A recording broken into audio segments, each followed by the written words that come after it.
Devastating drop. Alarming prediction for Australia's house prices. 30% crash of property prices. Sydney median price falls to $500,000.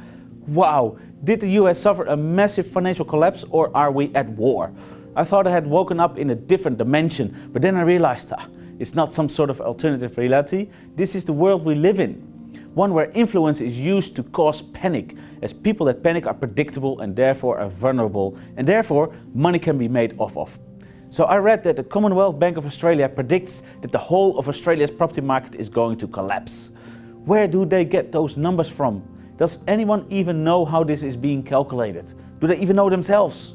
News.com.au eagerly posted this article on their website and a lot of media followed, unfortunately, without even bothering to question how the CBA gets to this prediction. What could be the benefit for them? Are they short in cash? Would they be benefiting from people sitting on their hands, leaving their money in the bank? What data are they using, and more importantly, what are they choosing not to use? Have they considered the property market sentiment?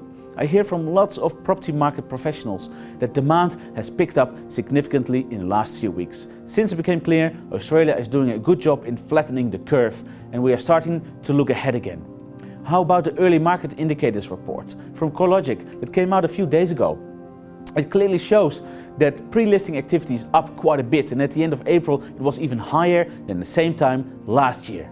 It also shows mortgage activity is up compared to the same time last year. All stats need to be considered.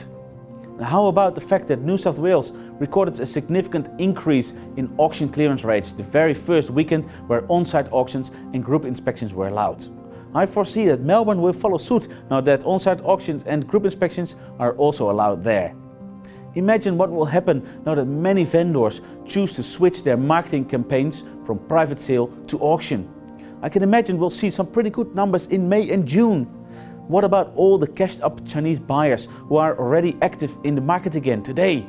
Look, I'm not saying it's all sunshine and roses from here. Don't get me wrong, there are definitely some worrying stats out there.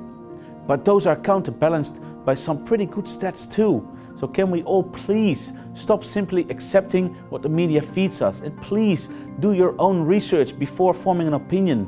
Make sure you look for those positive articles and reports from independent sources that have nothing to win from good or bad stats and have a reputation to uphold. There are plenty out there, look for them. The property markets in Melbourne and Sydney are still up 12 to 15% over the past 12 months, and there's very little out there that could cause it to crash. So can I please ask you to share this video with your friends, family and colleagues? I think it's a very important message and I think everyone should hear it.